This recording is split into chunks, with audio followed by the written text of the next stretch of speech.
All right. Well, good afternoon, everybody. I am Congressman Maxwell Frost, proudly representing Central Florida, my hometown of Orlando, in the United States Congress. I'm honored to be here with everybody, Mayor Buddy Dyer, State Attorney Monique Worrell, activists from the gun violence prevention movement, families, survivors, community leaders who all just want to live in a world where we have true freedom, which is the freedom to live without gun violence in our lives. And I'll tell you, just yesterday, we had multiple shootings here in the city of Orlando where we lost our people, where we lost children. This morning, about a few hours ago, as I was finishing my remarks for this press conference, there was another mass shooting in Louisville, Kentucky, where we also lost children. When we look around the world at all the other major countries, what we see is that mass gun violence is a uniquely American issue. A month ago, when I was in Washington, D.C., on my way to the Capitol to introduce this bill that we're here to talk about today, I got a phone call that there was another mass shooting, what we saw happen in Denver, Colorado, where 2 administrators were shot and killed. Not to mention the nation's largest mass shooting, which is the collection of gun violence that plagues our mainly black and brown communities on a daily basis. People always ask me why I got involved in politics, and my answer has always been very simple. Because I didn't want to get shot in school when I was 15 years old. And when you fast forward 10 years now, we still don't see the real action that we need to solve this problem. Thousands of lives have been lost since then. And with our state being home to unspeakable tragedies, like what we saw happen in Parkland, what we saw happen just down the road at Pulse nightclub, where we lost 49 lives due to armed bigotry and armed hate. This is an issue that I believe is one of the slowest moving issues in the federal government because of corporate money and a gun lobby like the NRA that will spend no expense to cash a check at our expense and at the expense of children's lives across this entire country and right here in Central Florida. They work hard to make this a partisan issue. They work hard to make sure that this issue divides us. But I want to tell you something. Bullets don't discriminate. Bullets don't care if you're a registered Democrat or a registered Republican. Bullets don't care who you voted for last election.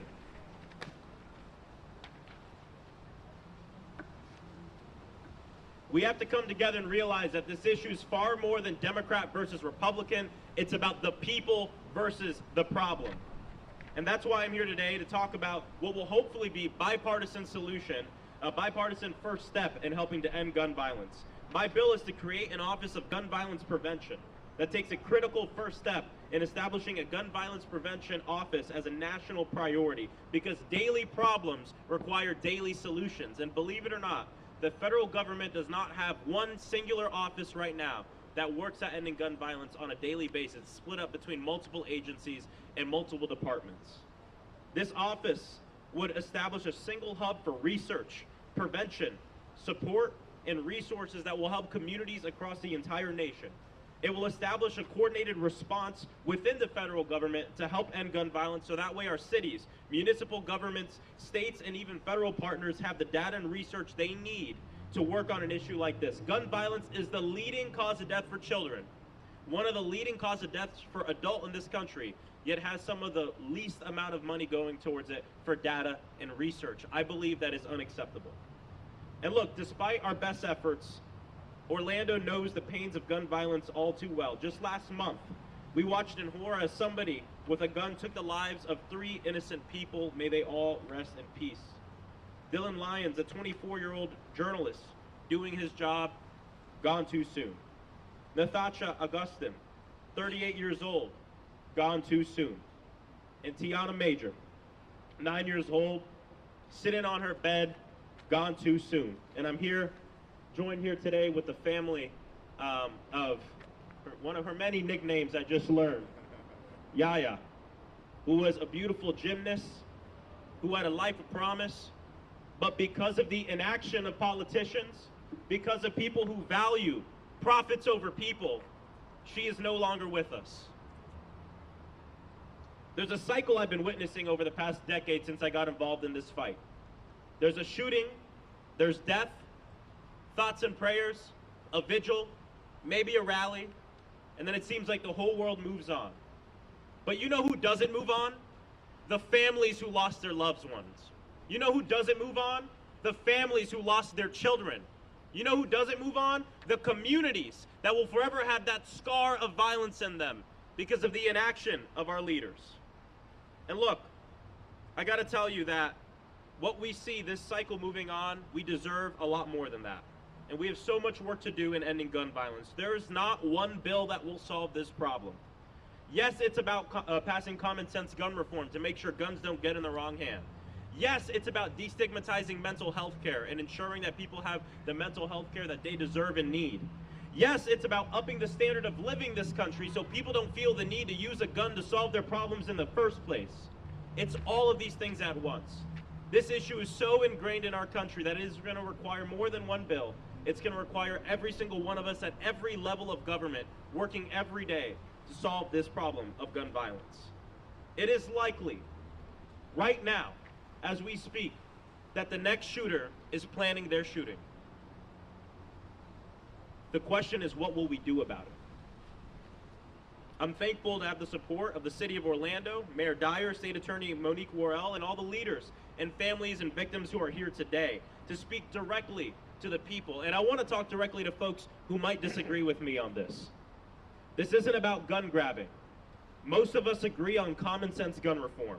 So let's come together and fight for a safer America for every single person. And with that, I'll turn over to Mayor Buddy Dyer for a few remarks. Thank you.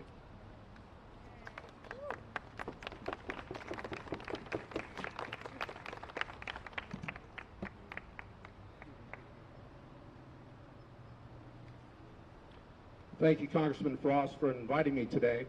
And I want to thank you for joining Senator Murphy to introduce the legislation aimed at making our neighborhoods and cities safer. I want to recognize Commissioner Hill is here with us today. Our community knows all too well the devastating impact of gun violence. From the Pulse tragedy that took 49 lives 7 years ago, to yesterday's shooting at a community Easter gathering, to the domestic violence incident on Saturday that took the lives of 3 people, including 2 children. But so many other cities nationally have experienced terrific gun violence, from tragedies like the one at the school in Nashville a few weeks ago to this morning's bank shooting in Louisville. But we should never accept this as our country's new normal. That's why we support the creation of an Office of Gun Violence Prevention. Preventing acts of gun violence should be a priority for Congress, and this legislation puts it at the forefront. There's no reason this should not be a bipartisan effort. Republicans and Democrats should be for this piece of legislation. Public safety is my top priority as mayor. Since Chief Smith took over the department in August, we've seen a 27% decrease in shootings, a 7% decrease overall in violent crime. But we recognize that law enforcement can't do it alone. It's not the only solution. We're focused on preventing crime and giving at-risk young residents opportunities to thrive. So here in Orlando, we have a history of partnering with community groups, businesses, and faith leaders on youth employment initiatives, mentoring programs, and of course, our kid zones. In the Paramore neighborhood,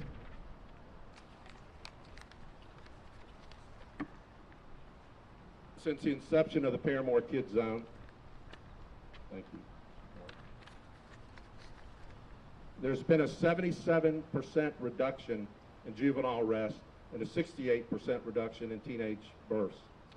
Most recently last year, we launched a community violence intervention program that's data-driven and modeled after some successful programs that have reduced gun violence in other cities. This is done by providing support to those at highest risk of participating or being a victim of gun violence. We're partnering with individuals who live in the same neighborhoods, have the same or similar life experiences to those young people that are getting involved in violence now. But the individuals that are mentors have reformed their lives. And these neighborhood change associates are working to help young residents pivot away from those circumstances like the messengers previously did in their lives. So the Office of Gun Violence Prevention would support cities with initiatives like this. So Congressman Frost, thank you for making gun violence the focus of your first bill and fighting for our community in Congress. With that, I would like to call on our State Attorney, Monique Worrell.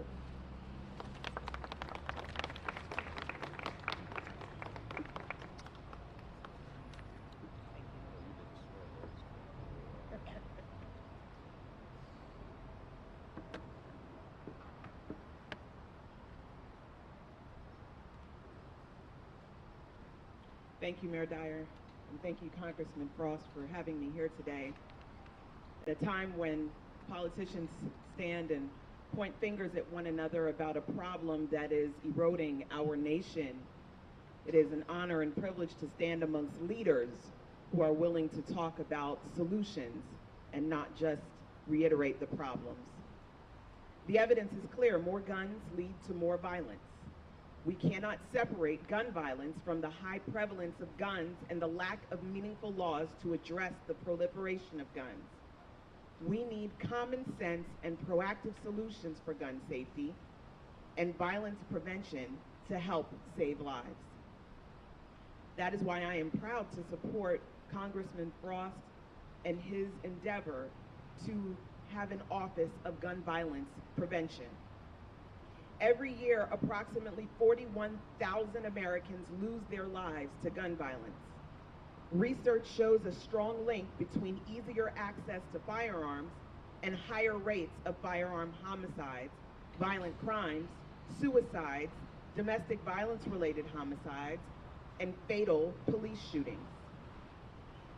Firearm homicides disproportionately affect young black men, as black men in America are 10 times more likely to be the victims of firearm homicide and 18 times more likely to be the victims of gun-related injuries than white Americans. A higher rate of firearm ownership is associated with a higher rate of domestic violence homicide in the United States. The United States is an outlier with regard to the prevalence of guns and the number of mass shootings. Although the United States only accounts for 4% of the world's population, it accounts for about 46% of the world's civilian-owned guns and 35% of global suicide by firearms. It's not lost upon me that as I stand before you this afternoon, there's a young lady in the back holding up a sign that says, "Gun violence is the leading cause of death for our kids."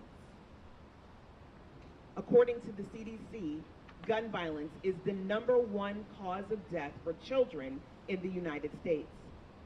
Americans are 25 times more likely to be killed in a gun-related homicide than people living in other high-income countries.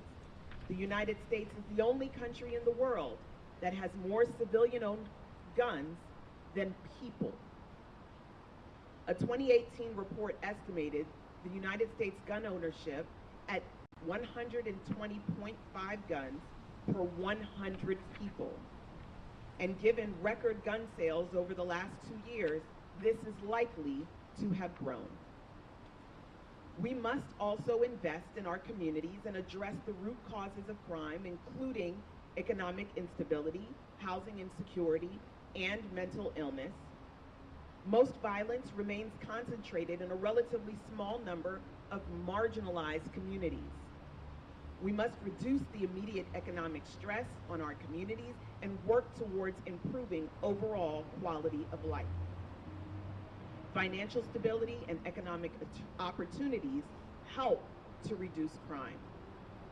Study after study has shown that increases in poverty are closely linked to increases in crime because extreme poverty creates stress and seeds desperation, making people more likely to see crime as their best and only option. Evidence shows that investing in neighborhoods themselves, greening vacant lots, providing adequate lighting, and removing exposure to pollutants like lead are important ways to prevent crime that also benefits residents. We must reinvest in and expand promising anti-violence strategies like violence interrupters and engaging and supporting our youth. We need common sense and proactive solutions for gun safety and violence prevention to help save lives. Gun violence is a public health crisis. With gun sales only growing in recent years, we need to limit the harms of gun violence through common sense gun reforms. We need to reduce the number of guns in the hands of high-risk individuals. Restricting firearms will keep law enforcement and civilians alike safer. Comprehensive and uniform gun policies are proven to decrease the use of firearms in violent acts. That is why the Congressman's proposal of an Office of Gun Violence Prevention is so important in this time where gun violence continues to escalate.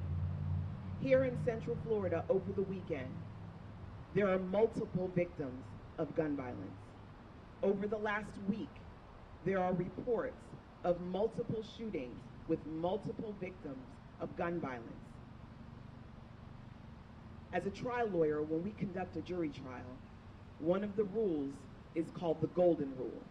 That is, you don't say, what if it happened to you, to the individual sitting in the jury, because you don't want to move them emotionally to make a decision based off of their own self-reflection. The reality, though, is that all of us are vulnerable to becoming victims of gun violence. Whenever you enter a public space, a public school, a mall, or anything such as an Easter egg hunt, a place where no one would ever have thought that they would become victims of gun violence. In the safety even of your own home, no one would think that they would become a victim of gun violence. But the reality is, the more guns, the more gun violence. And it's time for us to stop talking about it and do something about it.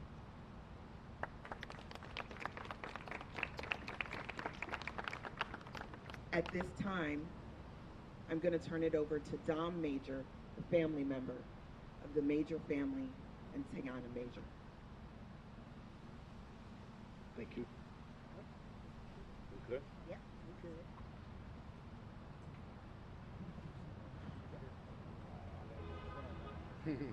Yes, you do. Yeah, that's where we're gonna be from now on, so we might as well get used to it. So first, thank you all for being here. Thank you, Congressman, for this bill. Thank you, Mayor Dyer, and thank you, State Attorney. I want to say that common sense gun laws is not an attack on the Second Amendment, first and foremost. It's just common sense.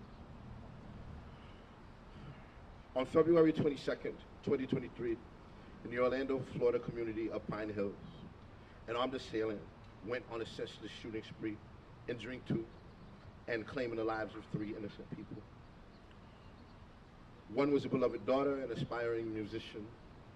The second, a beloved son and an up-and-coming news reporter. And the third, and in the safety of her own home, was 9-year-old Tiana Judy Marie Major. A kind-hearted, beloved daughter, granddaughter, and niece. Tiana was a model student, and as a huge fan of Gabby Douglas, she dreamed of being an Olympian and worked very hard to be the very best that she could be. She was, by most accounts, a natural and destined to make that dream happen.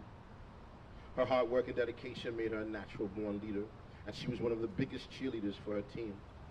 And while being a gymnast was her biggest dream, she also wanted to help the less fortunate and often gave away her toys to the children in her neighborhood. She always expressed a strong desire to help the homeless and genuinely wanted to make the world a better place, a dream that would be tragically and senselessly taken away from her. So, in her loving memory and in honor of her dream, we've begun the Yaya's Dream Foundation, which is a nonprofit organization dedicated to addressing the unique circumstances faced by underserved communities, knowing that the children in these communities are more likely to face hunger and faced with the harrowing fact that in the U.S., the leading cause of death among children ages 1 through 18 involved a firearm. Our mission is to empower and uplift our communities through outreach and building initiatives, addressing key issues such as gun violence, hunger, and homelessness. And we strive to create a safer, more equitable society for all of us. So thank you very much for this work that you're doing. It's very, very important, and you have our complete support.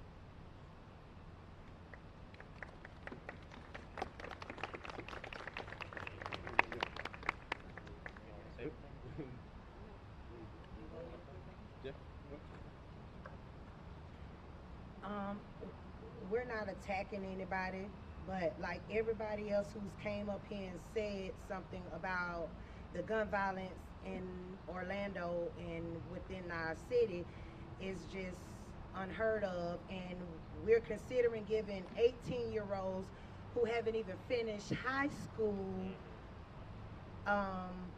guns, you know, so they can what? Take them to the school and shoot up the school so we can have more like the Portland shooting, or, I mean, what are we really doing here? I'm a victim of gun violence here in Orlando, Florida. 5 years ago, I was shot. I had to learn how to rewalk all over again. This was no easy journey for me.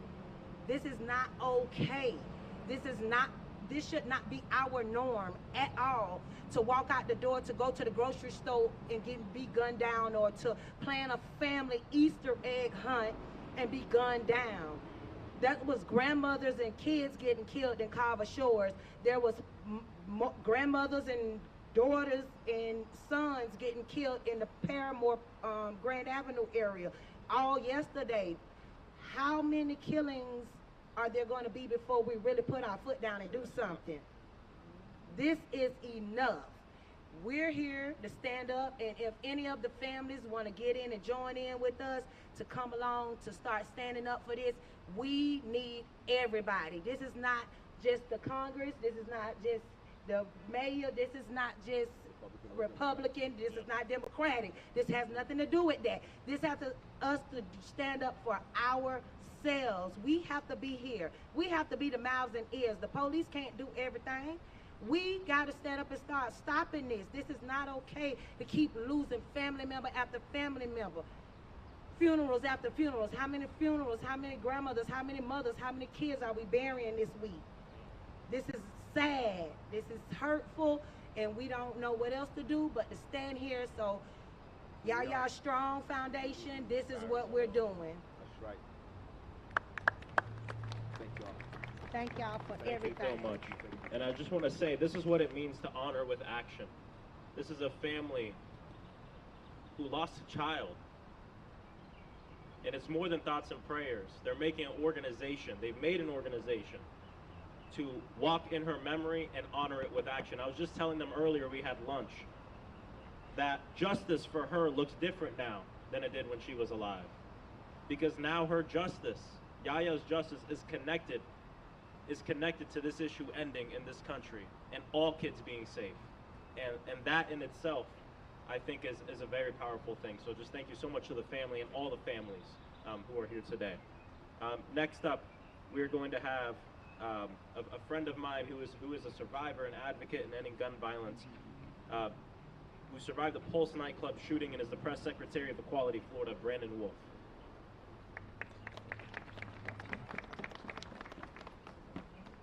Thank you so much, Congressman, for having me. I want to reiterate that gun violence is not a partisan issue.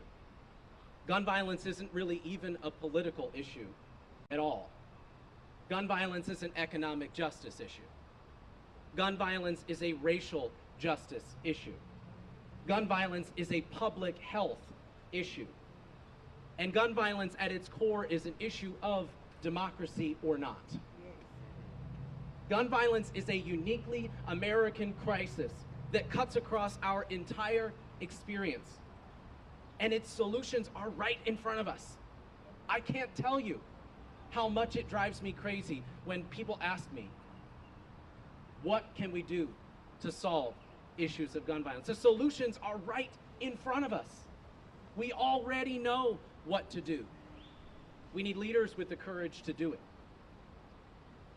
It's been almost 7 years since I escaped with my life from Pulse nightclub. 49 of the people we loved were not so lucky. My best friends, Drew and Juan, who I'd gone to the club with countless times before, took 19 rounds from a Sig Sauer MCX, what's been called the AR-15 of the future. We don't have to live like that. And we made a promise in this community after that tragedy that we were not just going to honor the people we love with hollow sympathies and empty thoughts, but that we were going to honor them with action. And we've made progress on that promise. In 2018, survivors and advocates successfully lobbied the Florida legislature and then Governor Rick Scott to pass our state's first common sense gun safety legislation in over 2 decades. That's progress. The Biden administration has gotten a number of really critical things over the finish line. That is progress. We've elected champions like Congressman Maxwell Frost. That is progress, but we have to do more. Establishing an Office of Gun Violence Prevention would send a very clear message to those in power that this country understands what's actually at stake right now. This piece of legislation would help us to coordinate the resources and data necessary to push back against this crisis. Help us to build on our cohesive efforts to fight gun violence. This bill would telegraph to a traumatized nation that our gun violence epidemic is unacceptable and that we are finally going to do something about it. I am feeling a seismic shift in our country. I don't know if you're feeling it too. It was on display last week in Tennessee when young people from around the state showed up to the state capitol to demand something different, when lawmakers took to the well of the legislature and said, we will not conduct business as usual because our gun violence epidemic is not business as usual.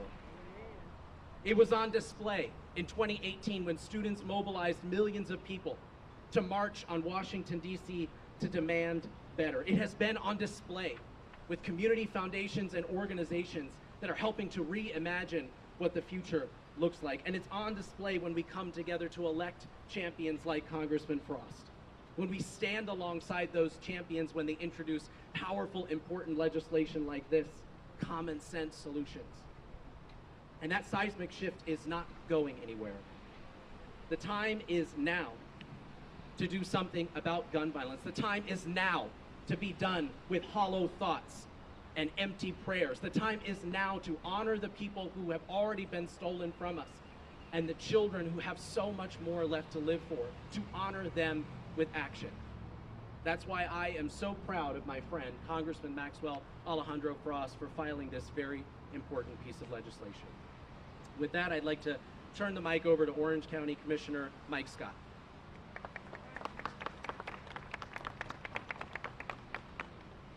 It is the guns. It's not a focus group or research that we need to do to know that it is the guns. And we need the change today. I support us creating an Office of Gun Violence Prevention at the federal level, but also at every state in this country. I think about the young men that I've worked with over the 18 years and the 34 that I've lost, and 29 of them were to gun violence. 29. We are the change. And if you're wondering what, if anything, that you can do as you go to work and you spend time with your families, ask them, are they okay? And when they usually say, yeah, I'm okay, ask them, are you sure? When you're talking to your kids, ask them, what do they do when they get mad? How do they get mad? What do they need to calm them down? What can you do as a parent, as an uncle, as a family member, as a friend to calm them down? Because we know that frustration leads to anger, it leads to arguments, it leads to physical altercation, and it leads to gun violence. And we can stop that today. When I think of my history, living here my entire life, and I think of our congressman's history, and the things that we've done protesting on these very steps. I had a mentor tell me, do not be afraid to speak up for who you work for. And we spoke up. And we went from advocating and fighting and speaking up to representing. And so we can make this change. We will be this change. With that, I'd like to introduce Father Hadre. I had to roll my R.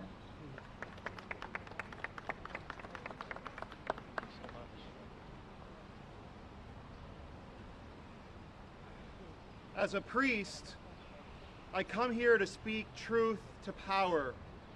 We are just exiting the Easter season, and our brothers and sisters in the Orthodox Church are just starting the Easter season.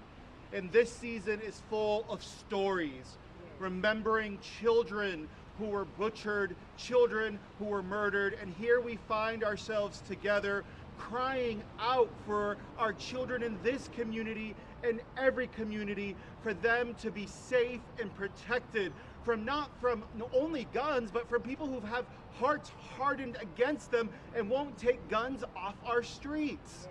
We need to care for our children.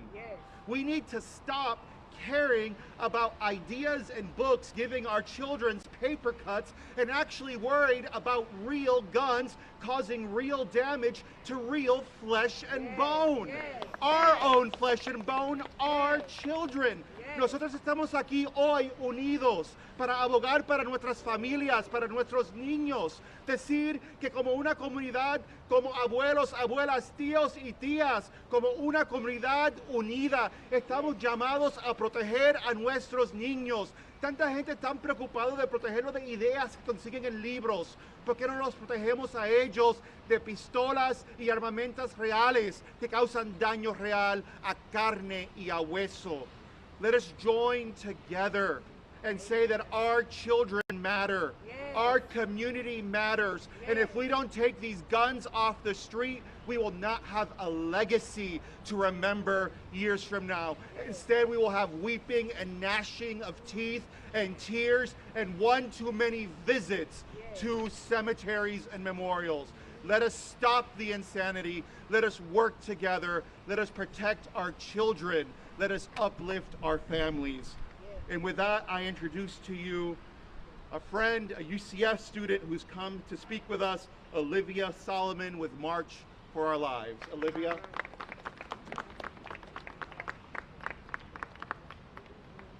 Hi, I'm Olivia Solomon. I'm the Florida advocacy organizer for March for Our Lives and the March for Our Lives UCF lead organizer. Every single day, over 110 Americans die from gun violence, and it has become so ingrained within our society. Gun violence is the #1 cause of death for kids in the U.S. My entire life has been defined by this epidemic. Living in a country that supposedly values freedom, it was made very clear for me growing up that the freedom to carry a gun was more important than my freedom to feel safe at school. When I was 10, my parents got me my first phone after the Sandy Hook Elementary School shooting because they needed a way to contact me if this were to ever happen at my elementary school in Florida. This was the first time I realized I wasn't safe anymore. In 10th grade, I spent Valentine's Day frantically texting my best friends while they hid in a closet as 17 of their peers were murdered. But my story isn't special because you can ask every single member of Gen Z and they have a way on how they were affected by gun violence. That is not normal. We've all been personally affected by this, and we know that if guns made us safe, the US would be the safest country in the world, and that is not the case. The Office of Gun Violence Prevention is so beyond needed and will be life-saving. We know that communities of color face higher rates of gun violence. We know that gun violence is increasing in communities, and that mass shootings aren't the only kind of gun violence we face in this country. But a lot of politicians, especially the GOP supermajority in Florida, ignore these facts. They spend their time blatantly ignoring us, their constituents, and instead attack immigrants, the trans community, education, reproductive care, and democracy, all while sending thoughts and prayers as we are dragged out of class in body bags. I shouldn't have to make an escape plan in my head every time I go to the library to study. And it shouldn't be easier to get a gun than birth control or Taylor Swift tickets. Say that again. But this bill and the creation of the Office of Gun Violence Prevention is a beacon of hope. Because here in Orlando, we know firsthand the impact of gun violence. We know what armed hate looks like, and like many others here, I've become a gun violence safety activist not because I wanted to be, but because I had to be. I didn't want to die, and I'm tired of watching people around me die and my friends, and the Office of Gun Violence Prevention is a long time coming. As a member of Gen Z and March for Our Lives, I want to thank Representative Frost and Senator Murphy for creating this legislation at a time where representatives are being expelled for standing with us and for fighting for what is right. Because we know that we deserve to live in a world where I can go to Shabbat dinner, the library, hang out at a friend's house, go to a club or a concert without fearing that I might not make it home. We all deserve to live our lives without worrying about us or our loved ones being the next body on the floor. And we know gun control doesn't restrict freedom. It gives us the freedom to live our lives without fear. We will continue to strive for this and fight for a world where guns are no longer necessary. And now I'd like to introduce Clinton McCracken with Orange County Classroom Teachers Association. Thank you.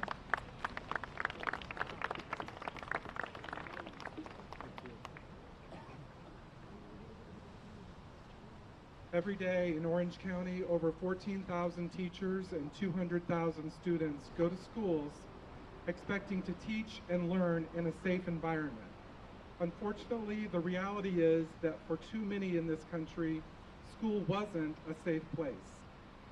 It was a place of horrific gun violence and death. The fear of this happening becomes tangible throughout schools during active assailant drills. For those of you like me who didn't grow up with these drills, I can tell you as a teacher, panic sets in when you hear those dreaded words: lockdown, locks, lights, out of sight. It's a feeling that no one should have to experience, wondering, is it real this time?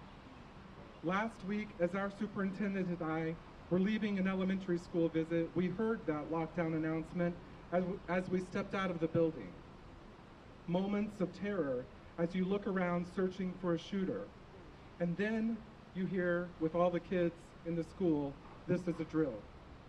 These drills are a stark reminder once a month for students and teachers that gun violence is a reality and it could happen here today.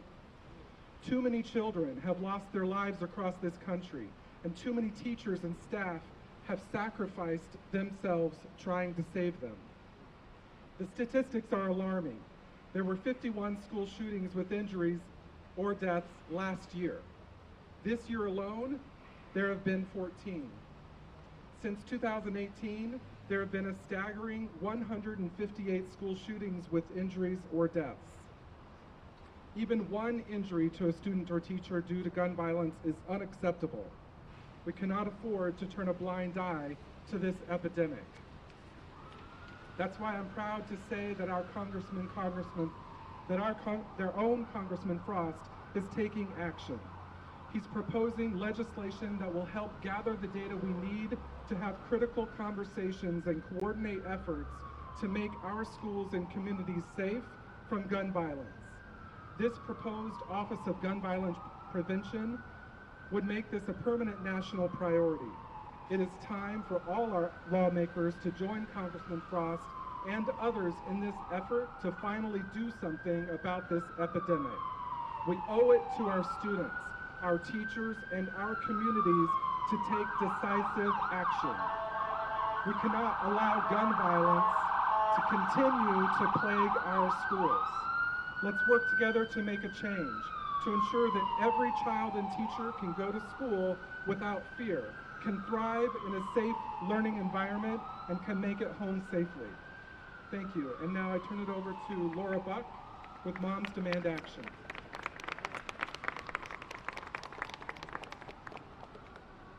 Thank you so much for having us here, Representative Frost, and for being a tireless Gun Sense champion. My name is Laura Buck, and I'm a volunteer with the Florida chapter of Moms Demand Action. We are a grassroots movement of Americans working to end gun violence in our communities. I joined Moms Demand Action because guns are now the leading cause of death for children and teens in America. As a parent, I didn't want my kids to see me sit by and do nothing to change this. We are here today because we are fed up with our gun violence epidemic. Less than 2 months ago, 9-year-old Tiana Major was shot and killed in her own home, only a few miles away from where we stand today. Just 2 weeks ago, yet another school shooting in Nashville that took the lives of 3 school staff members and 3 9-year-olds.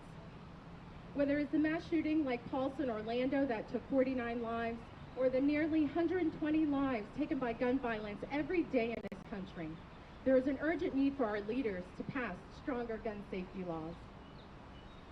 Unfortunately, in Florida, our state government is doing all the wrong things. The Nashville shooting did nothing to stop Governor DeSantis from signing permitless carry into law behind closed doors, putting our families and communities at risk. Yes. But that only raised the stakes for our champions in Washington, D.C., like President Biden and Congressman Frost, to pass strong national laws that make up for our state's shortcomings. We know there is no one gun law or even one agency alone that will end gun violence in this country. It will take comprehensive solutions and action. That's exactly why we're so proud to support this legislation that will establish the Federal Office of Gun Violence Prevention. Every part of the federal government must be using every tool at its disposal to take on gun violence. From ensuring that community violence intervention programs get the guidance they need to apply for federal funding, to determining the gaps in our data. The simple fact is that gun violence is now a whole of America problem that needs a whole of government response. Having a federal office that works across agencies to make sure we're doing all we can with the laws already passed on the books to keep us safer, while parents and citizens like us push for stronger safety gun laws to be passed. Thank you to Congressman Frost again for always putting public safety ahead of our gun lobby and gun industry.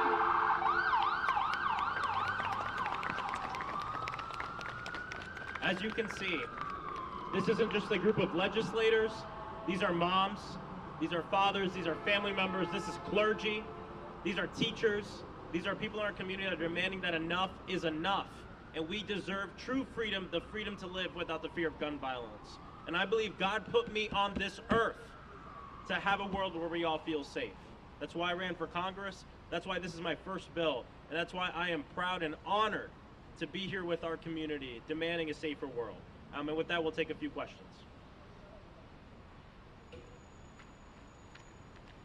Good ones. Any questions? All right, yes.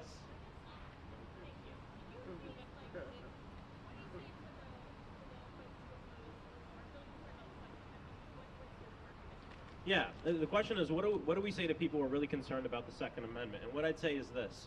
This is not about gun grabbing. This is not about that. In Congress right now, there is no one saying that we need to go door to door and take people's guns. What this is about is common sense solutions. Look at something like universal background checks. Why isn't that not law yet? Well, it's because organizations like the NRA, which are a gun lobby to help get more money for gun manufacturers, don't want it. The majority of Americans are for common sense gun reform. Most Republicans are for universal background checks. Most NRA members are for universal background checks. So to the people watching at home, I know that this issue is very divisive. And unfortunately, there's been loads of corporate money that's been put into this issue to divide us further. But I want you to ask yourself this question. Are you okay with what's going on right now? Are you okay with the status quo? Because I sure as hell am not. And all this is working to have common sense gun reform so guns don't fall into the wrong hands. If you agree with that sentence, guns not falling into the wrong hands, bills like this work to do it. It's not infringing on a Second Amendment right, but it is bolstering up our true freedoms and liberties and rights to just live free and to live without gun violence. A world where Tiana's still alive. A world where Trayvon's still alive. This is what this is about. And so to people watching at home, again, it's not about gun grabbing. It's about saving lives. Let's come together. We agree on these issues. The polls show it time and time again. But that's the difference between policy and politics. We can agree on the policy, but when the money comes in, the politics muddy the water. That's why these press conferences and why coming together as a community, having conversations are so important. We agree on more than we disagree on in this issue. And that's why I believe that we will end gun violence. Yes. Okay. Okay. First and foremost, I'm a Hope Bellamy.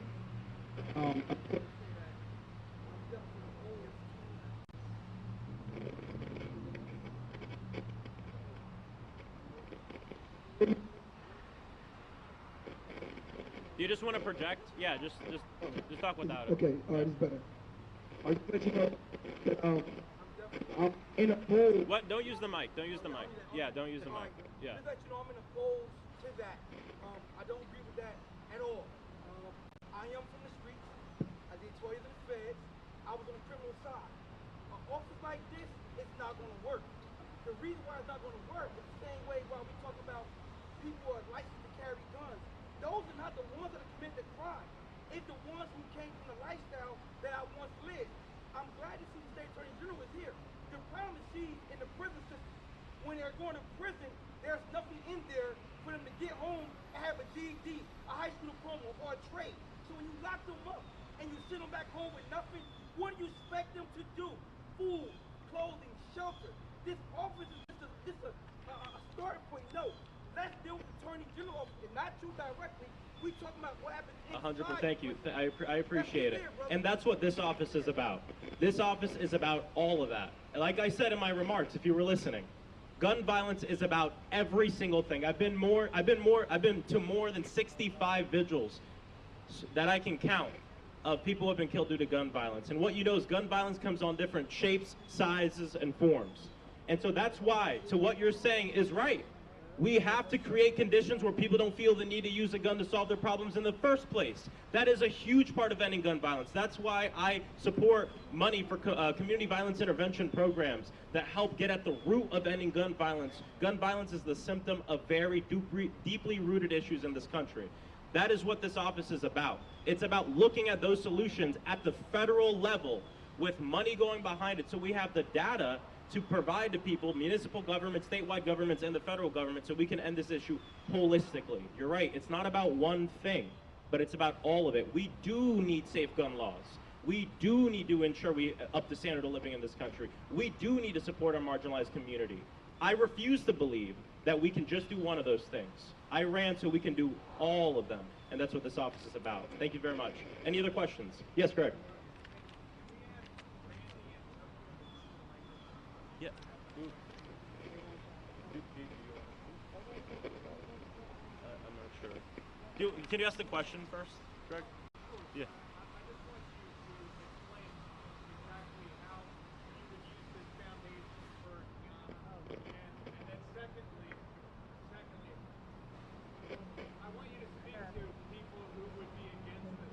Yeah. Yeah, for sure. So you just want to hear about the foundation a little bit. You got it? Well, no.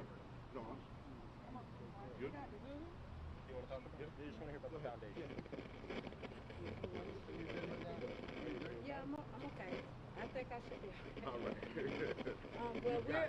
Well, we came together so we can stop, some of this homelessness with the hunger, the clothing, and just resources and support, so that nobody has to go through anything that I went through. We're trying to. If I may. Yeah.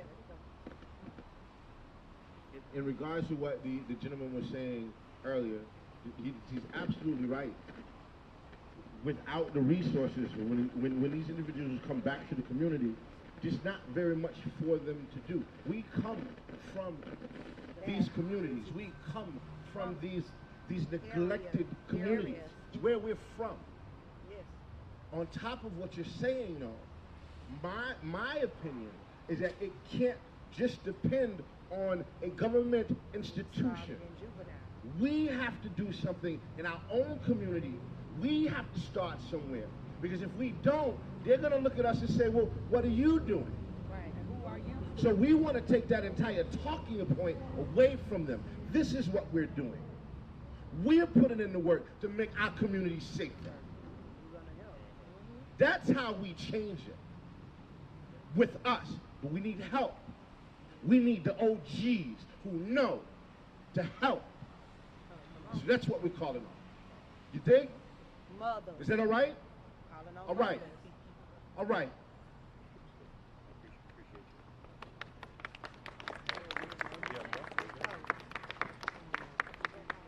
And to what Greg said, and I'll say again, this office is not gun regulation.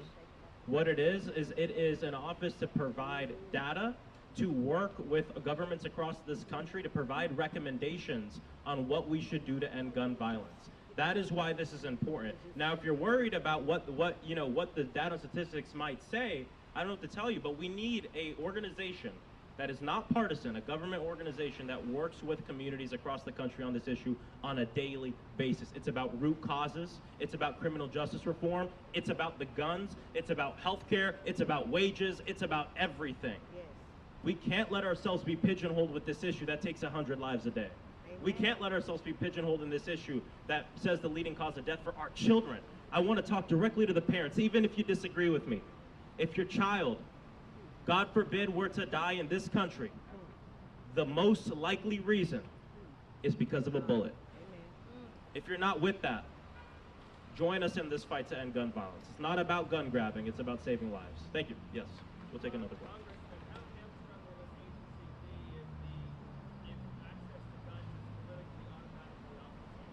This is a good question, because access to guns is a huge issue. But what I'd say is this.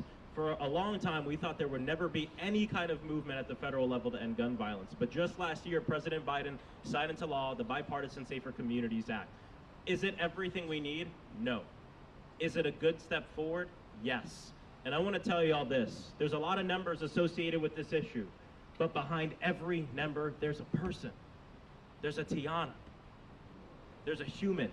And so when we humanize this, we understand that legislation that saves 1, 2, 3, 4, 5 lives a day is worth it. And we still fight for what we need. And so what this would do, this office, is we're hoping we can get it passed in a bipartisan way. It's already bicameral, which means it exists in both the United States Senate and the House. We worked with Senator Chris Murphy on this. This is personal for Senator Chris Murphy, too. Newtown, the shooting that happened at Sandy Hook happened in his state of Connecticut, and that's why he's been activated on this issue. We can take one more question. Yes. Hi there. Results won't happen overnight for anything, obviously. How long of a timeline are you looking at in order to gather the data and produce results? Well, I'll tell you this. I bring up the data and research because I think it's important when we're talking with folks who disagree that we need action on this issue. But we have a good amount of data. We need even more for the future. And so we're looking at a pretty quick turnaround time because a lot of this data the government already has. What we're interested in is seeing what are the root causes to these issues. How do we solve this issue before it happens? Most of the time when you look at government as it relates to gun violence, most of our solutions are reactionary solutions. What do you do after the people have already been killed? I'm interested in preventative solutions. How do we prevent this from happening in the first place? And that's where this data and a lot of this money would go towards, is the preventative solutions that our government doesn't focus on too much, that I think we need. So again, y'all, thank you so much for being here. Thank you to everybody here. Rain or shine, we'll fight to end gun violence. Have a great day. Thank you.